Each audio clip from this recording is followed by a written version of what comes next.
Thanks for tuning in to the Tom Auto Channel. Today we want to share with you that damage that we found on that high pressure pump on that '08 Isuzu NPR with the 5.2 diesel. Let's have a look. I've got the pump here on the bench.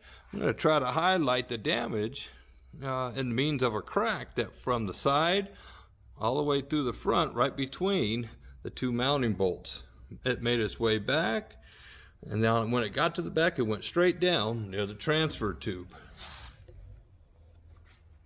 Now, I've never seen damage like that before, but I do know somebody that could help us out. His name's Sid Gills. He's down at Next Trans Truck Center in Florida. I took a couple pictures, emailed it to him. He took a look. He got back to me.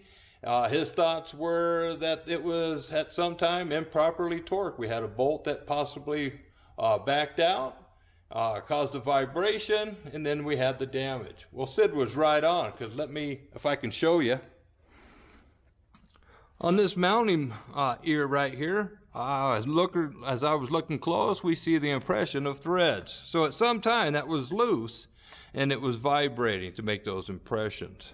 On the adapter here, we went ahead and marked it out, and then we used our bench stone, try to find any low spots, and we did. It was right up here on this ear, if you can see it.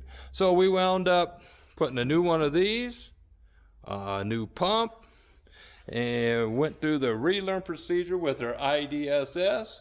We torqued everything to factory specs, no air tools, used a little blue Loctite, and everything's good. So anyway, where your scan tool ends, this is where Sid begins. If you like this, go ahead and share, like, subscribe, and if you have any comments, you've had a similar incident, hey, let us know. Anyway, have a great day, and we'll see you on the next one. Take care.